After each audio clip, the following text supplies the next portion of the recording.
വേടൻ പാടിക്കോട്ടെ, അവനെ വെറുതെ വിടൂ എന്ന് പല ആളുകളും വേടനെ അനുകൂലിച്ചുകൊണ്ട് സംസാരിക്കുന്നുണ്ട്. അപ്പോഴും കഞ്ചാവ് അടിച്ച് വേടൻ ഉണ്ടാക്കുന്ന കല ബഹിഷ്കരിക്കപ്പെടേണ്ടത് തന്നെയാണ്. ഇതിലും മികച്ച കലാസൃഷ്ടികൾ, പ്രതിരോധത്തിൻ്റെ ശബ്ദമായിട്ടുള്ള കലാസൃഷ്ടികൾ, പിന്നോക്ക വിഭാഗങ്ങൾക്ക് വേണ്ടി നിലനിൽക്കുന്ന കലാസൃഷ്ടികൾ പല ആളുകളും പാടിയിട്ടുണ്ട്, ഉണ്ടാക്കിയിട്ടുണ്ട്.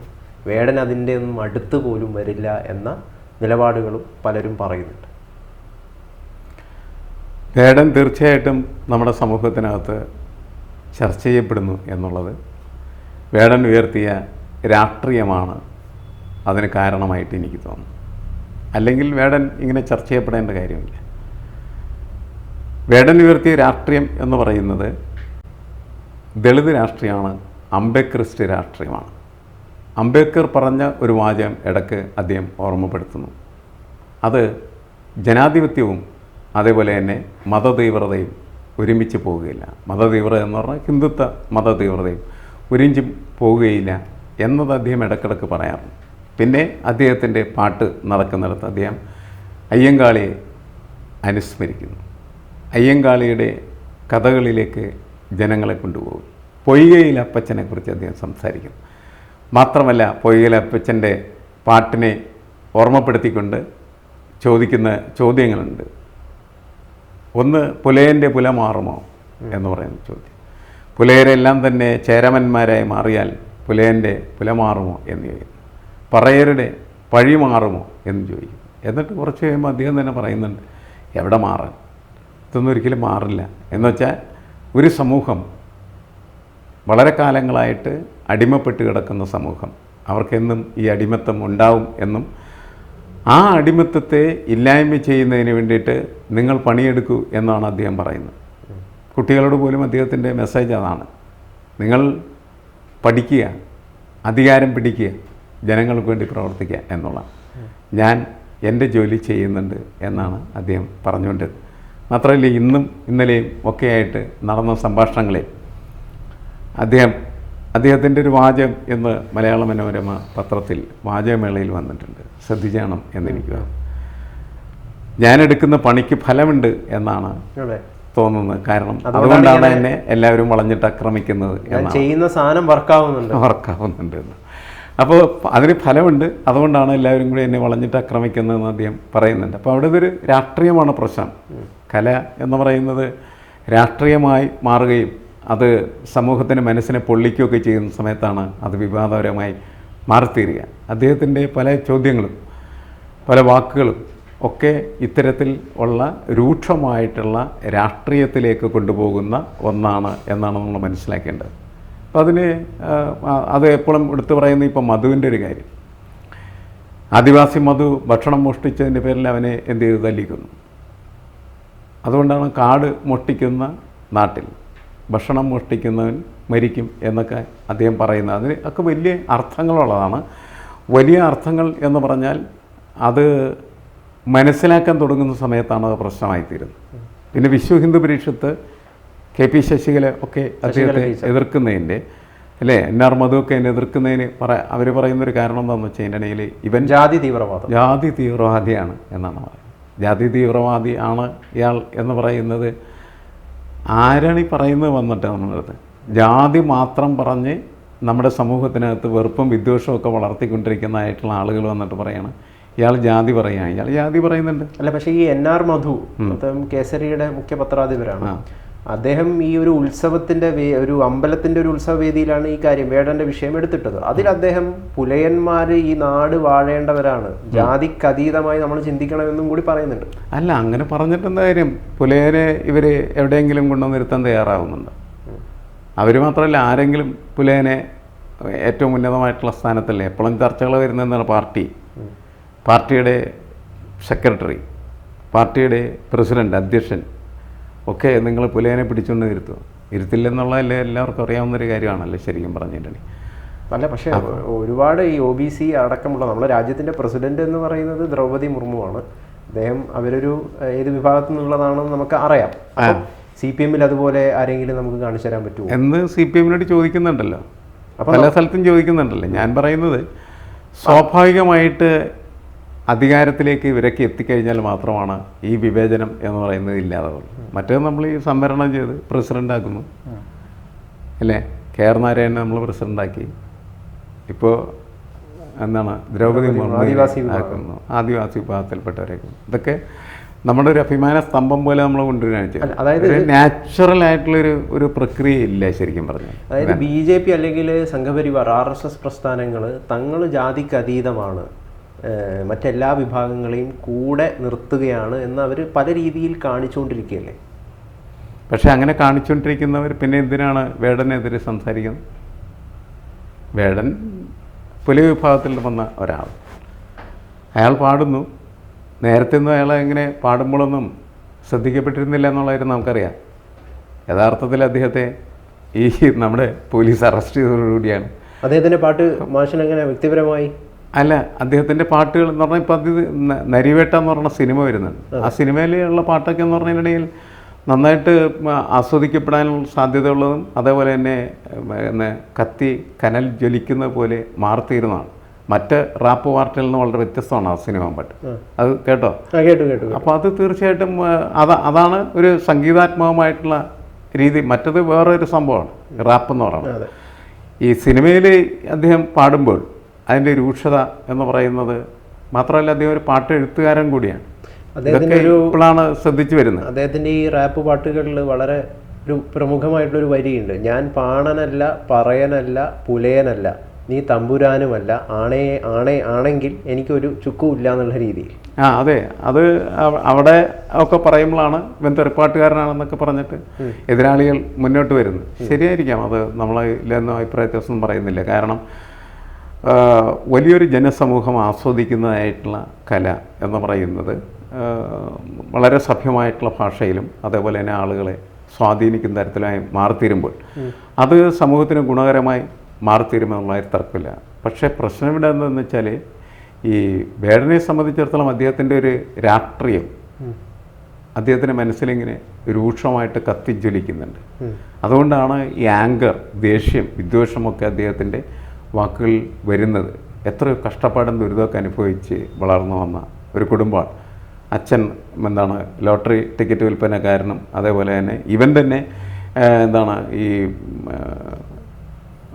സിമൻറ്റ് ചുമയ്ക്കാനും കട്ട ചുമക്കാനും ഒക്കെ നടന്ന് കഷ്ടപ്പെട്ട ഒരു ബാല്യത്തിൻ്റെ കഥ പറയുന്ന മനുഷ്യനാണ്. ഇതൊക്കെ മനസ്സിലാക്കിയിട്ടേ നമ്മൾ എന്ത് ചെയ്യാൻ പാടുള്ളൂ, ഇങ്ങനെയുള്ള ആളുകളെ വിലയിരുത്താനായിട്ട് പാടുള്ളൂ. പക്ഷേ ഇപ്പോൾ അയാളുടെ സ്റ്റാറ്റസ് മാറി. അയാൾ നീ തമ്പുരാനല്ല എന്ന് പറഞ്ഞാൽ അദ്ദേഹം തമ്പുരാനായി മാറി ശരിക്കും ഇപ്പോൾ. കാരണം അങ്ങനെ ഒരു സെലിബ്രിറ്റി സ്റ്റാറ്റസ് വളരെ കൂടുതൽ ഇപ്പോൾ വേടനുണ്ട്. പരിപാടികൾക്കൊക്കെ പോകുമ്പോൾ വലിയ തുകയുമാണ്. 10,000 മനുഷ്യരാണ് അതിൻ്റെ അകത്തുള്ളത്. മാത്രമല്ല ചെറുപ്പക്കാരാണ്. ജാതിമത ഭേദമന്യേ അവരെല്ലാവരും ഇങ്ങനെ രച്ച് കയറിയതിനകത്ത് വരികയാണ് ചെയ്യുന്നത്. അപ്പോൾ അവരിലേക്ക് എപ്പോഴും അദ്ദേഹത്തിൻ്റെ ഈ റാമ്പുകളിൽ നിന്ന് വരുന്ന മെസ്സേജ് എന്ന് പറഞ്ഞാൽ പൊളിറ്റിക്കലാണ്. കുറച്ച് ദിവസം ഇടുക്കിയിൽ നടത്തിയ ആ ഷോയിൽ അയാൾ യാസർ അറാഫത്തിനെ കുറിച്ച് സംസാരിച്ചിരുന്നു. കേട്ടോ? യാസർ അറാഫത്തിനെ നിങ്ങൾക്ക് അറിയൂ എന്ന ആളുകളോട് ചോദിക്കുന്നുണ്ടായിരുന്നു. യാസർ അറാഫത്ത് കുറേ കാലങ്ങൾക്ക് മുമ്പ് യുണൈറ്റഡ് നേഷൻസ് ഓർഗനൈസേഷൻ്റെ വേദിയിലേക്ക് കടന്നു ചെല്ലുമ്പോൾ അദ്ദേഹത്തിൻ്റെ ഇടത് കൈയിൽ ഒലീവിലെ കൊമ്പും വലത് കൈയിൽ യന്ത്രത്തൂക്കമാണ് ഉണ്ടായിരുന്നു. എന്നിട്ട് അദ്ദേഹം അവിടെ പറഞ്ഞ വാചകം ഇതാണ്: എൻ്റെ ഇടത് കൈയിൽ സമാധാനത്തിൻ്റെ ഒലീവിലെ താഴെ വീഴാതിരിക്കാനായിട്ട് നിങ്ങൾ ശ്രദ്ധിക്കണം എന്നാണ് പറഞ്ഞത്. പക്ഷെ അത് നടന്നില്ല. നമുക്ക് അറിയാം, പാലസ്തീൻ ഇപ്പോൾ ചോരയൊലിപ്പിച്ച് നമ്മുടെ മുന്നിൽ ഇങ്ങനെ ഉറങ്ങലിച്ചെടുക്കുകയാണ് ചെയ്യുന്നത്. യാസർ അറാഫത്തിൻ്റെ കയ്യിൽ നിന്ന് ഒലിവിലെ കൊമ്പും താഴെ വീണു, യന്ത്രത്തോക്കും താഴെ വീണു. നിസ്സഹായനായി നിൽക്കുന്ന ആ രാഷ്ട്രീയത്തെയാണ് അന്ന് വേടൻ അവിടെ പ്രസരിപ്പിച്ചതെന്നുള്ള കാര്യം നമ്മൾ മനസ്സിലാക്കുക. അത് അസാധാരണമാണ് ആ രാഷ്ട്രീയം. ആളുകൾക്കത് ആ രീതിയിൽ മനസ്സിലാക്കാനായിട്ട് പറ്റുന്നില്ല എന്ന് മാത്രമേ ഉള്ളൂ. അങ്ങനെ രൂക്ഷമായിട്ട് പൊളിറ്റിക്സ് പറഞ്ഞ് മുന്നോട്ട് പോകുന്ന ഈ വേടൻ എന്തിനാണ് വിശ്വ ഹിന്ദു പരിഷത്ത് കയറി പിടിച്ച് അയാളെ ശരിപ്പെടുത്താനായിട്ട് ശ്രമിക്കുന്നുള്ളത് എനിക്ക് മനസ്സിലാവുന്നില്ല. അതിൻ്റെ കാര്യമില്ല. കാരണം എന്ന് വെച്ചാൽ വേടൻ്റെ പാട്ട് പാടട്ടെ, കേൾക്കാൻ താല്പര്യമുള്ള കേൾക്കട്ടെ, ഇല്ലാത്ത ആളുകൾ കേൾക്കേണ്ട, അത്രയേ ഉള്ളൂ ഇതിൻ്റെ അകത്ത്. അതാണുള്ള ബേസിക്കായിട്ട് കലാസ്വാദനത്തെ സംബന്ധിച്ചിടത്തോളം നമുക്ക് പറയാനായിട്ട്. അതായത് വേടൻ വിഷയം വെറുതെ വലിച്ചഴിച്ച് കൊണ്ടുവന്നത് BJP ആണ്. അവർക്ക് തന്നെ അതിപ്പം വലിയ രീതിയിൽ തലവേദനയായി മാറിയിരിക്കുന്നു എന്നാണ്. തീർച്ചയായിട്ടും അവരതിനകത്ത് കയറി പിടിക്കേണ്ട കാര്യമൊന്നുമില്ലായിരുന്നു. അവരെ പിടിച്ച് അപ്പോഴാണ് ചോദിക്കുന്നത്, വേടൻ പാടുമ്പോൾ നിങ്ങൾക്ക് എന്തിനാണ് പൊള്ളുന്നതെന്ന് ചോദിക്കും. അല്ല, അദ്ദേഹം ഒരു വേദിയിൽ കഴിഞ്ഞ ദിവസം ഒരു വീഡിയോ വൈറലായിട്ടുണ്ടായി, മോദിയെക്കുറിച്ച് ഒരു ശകലം പറയുന്നത്. അത് മോദിയെക്കുറിച്ച് മാത്രമാണ് എന്ന് നമ്മൾ കരുതരുത്. ഏത് ഭരണകൂടത്തെക്കുറിച്ചും പറയാവുന്നൊരു വാചകമാണ് പറഞ്ഞത്. എന്തുകൊണ്ട് പിണറായിയെ കുറിച്ച് പറയാൻ വേടന് ധൈര്യമുണ്ടോ? അല്ല, പിണറായിയെ കുറിച്ചൊക്കെ അതിൻ്റെ അകത്തുണ്ട്. പിണറായിയും മോദിയും പേരൊന്നുമില്ലല്ലോ. ഇത് ശരിക്കും യഥാർത്ഥത്തിൽ വേടൻ എന്തിനാണ് കലാകാരൻ പക്ഷപാതിയാവുന്നത്? ഇപ്പൊ വേടൻ തന്നെ കഴിഞ്ഞ ദിവസം പറഞ്ഞിട്ടുണ്ട്, ഞാനൊരു കക്ഷി രാഷ്ട്രീയത്തിന്റെയും ഭാഗമായിട്ട് നിൽക്കാൻ എനിക്ക് താല്പര്യമില്ല. പക്ഷെ പിണറായിയുടെ ഈ ഒരു ദുർഭരണത്തെ എതിർക്കാൻ, ആ ഒരു സ്വച്ഛാധിപത്യത്തെ എതിർക്കാൻ വേടന് ധൈര്യമുണ്ടോ? അല്ല, പൊതുവേ ഈ മോദിക്കെതിരെ പറഞ്ഞു എന്ന് പറയുന്ന വാചകം സ്വേച്ഛാധിപത്യ ഭരണകൂടത്തിനെതിരെ പറഞ്ഞൊരു വാചകം മാത്രമല്ലേ. എല്ലാ ഭരണകൂടങ്ങളും അതിനകത്ത് ഇൻക്ലൂസീവ് ആണ് എന്നാണ് ഞാൻ മനസ്സിലാക്കുന്നത്. ആ ഭരണകൂടത്തിനെതിരായിട്ടുള്ളൊരു ശബ്ദമാണ്. പക്ഷേ അത് തിരഞ്ഞെടുത്തിട്ട് BJPയുടെ കൗൺസിലർ അതിന് വേറെ ഇതിൽ വ്യാഖ്യാനിച്ചു എന്ന് മാത്രമേ അതൊക്കെ അവരുടെ തകരാറുകൾ മാത്രമായിട്ട് നമ്മൾ കണക്കാക്കേണ്ടതുള്ളൂ. ഇത്തരം വിഷയങ്ങളിൽ ഇവരൊന്നും ഇങ്ങനെയൊന്നും ചെയ്തില്ലായിരുന്നെങ്കിൽ ഇതിൽ എന്താണ് ഉണ്ടാകുന്നത്? അദ്ദേഹത്തെ ആരാധിക്കുകയും അതേപോലെ തന്നെ അദ്ദേഹത്തിനൊപ്പം ആ കല ആസ്വദിക്കുകയും ചെയ്യുന്ന ആൾക്കൂട്ടം അവരതിൻ്റേതായ രീതിയിൽ മുന്നോട്ട് പോകും. ഇവർ കയറി ഇടപെടുമ്പോഴാണ് അതിനൊരു പൊളിറ്റിക്കലായിട്ടുള്ള കളർ വരുന്നത്, അതിന് പ്രശ്നങ്ങളുണ്ടാകുന്നത്, എതിർവാദങ്ങളുണ്ടാകുന്നത്. അപ്പം അവിടെ നമുക്ക് പറയാവുന്ന യഥാർത്ഥത്തിൽ ഇത് നവീനമായ ഒരു ധാരയെ അംഗീകരിക്കാൻ താല്പര്യം, അതായത് മനസ്സിൽ ഇപ്പോഴും വിമുഖതയുള്ള വലിയൊരു സമൂഹമുണ്ട്. അവർക്കിപ്പോഴും പഴയ മറ്റേ പാട്ടുകളും ക്ലാസിക്കൽ പാട്ടുകളും കർണാട്ടിക് സംഗീതവും ഒക്കെ നല്ല സംഗീതങ്ങൾ തന്നെ നമ്മളെല്ലാവരും ആസ്വദിക്കുന്നു. പക്ഷെ അത് മാത്രമാണ് ശരി, വേടൻ പാടുന്നത് കൊള്ളില്ല എന്ന് പറയുന്ന ഒരു കൺസെപ്റ്റ് യഥാർത്ഥത്തിൽ വളരെ മോശം തന്നെയാണ്. അതെ, അങ്ങനെ പറയുന്നതിന് പകരം പുതിയ കാലത്ത് നമുക്ക് ഇഷ്ടമില്ലാത്ത എന്തെല്ലാം കാര്യങ്ങളാണ് കടന്നു വരുന്നത്. അതിൽ നല്ലതും അതേപോലെ തന്നെ ചീത്തയും ഒക്കെ തിരിച്ചറിഞ്ഞ് നല്ലതിനെ സ്വീകരിക്കുന്ന തരത്തിലേക്ക് സമൂഹം മാറുന്നതായിരിക്കും നല്ലത് എന്നാണ് എനിക്ക് തോന്നുന്നത്. വേടൻ, പക്ഷേ ഞാൻ അവസാനമായിട്ടൊരു കാര്യം പറയാം. വേടൻ കഞ്ചാവ് അടിച്ചുകൊണ്ടാണ്, അദ്ദേഹത്തിന് കഞ്ചാവ് അടിച്ചുകൊണ്ടാണ്, ആ കഞ്ചാവ് കൈവശം വെച്ചിട്ടാണ് അദ്ദേഹത്തിന് അറസ്റ്റിലായത്. അങ്ങനെയാണ് ആ വിവാദം ആരംഭിക്കുന്നത്. പിന്നീട് കഴുത്തിൽ പുലി നഖമോ പുലി പല്ല് എന്ന് പറഞ്ഞൊരു വിവാദം വരുന്നു. പിന്നീട് അവിടെ നിന്ന് ഇറങ്ങുന്നു. പിന്നീടാണ് ഈ സംഭവങ്ങൾ മുഴുവൻ വേടൻ ഇങ്ങനെ കറങ്ങിത്തിരിയുന്നത്. അപ്പോൾ ഒരു കലാകാരൻ ഇത്തരത്തിലുള്ള ലഹരി ഉപയോഗിച്ചുകൊണ്ട് ഒരു കലയുണ്ടാക്കുമ്പോൾ ആ കലയിൽ എത്രമാത്രം സത്യസന്ധതയുണ്ട്? അതുമാത്രമല്ല, മറ്റൊരു വിവാദം പറയുന്നത് വേടൻ ദളിതനല്ല, അദ്ദേഹത്തിൻ്റെ അമ്മ ശ്രീലങ്കയിലാണ്, ലങ്കക്കാരിയാണ് തുടങ്ങിയ സംസാരങ്ങളും ഉണ്ടാവുന്നുണ്ട്.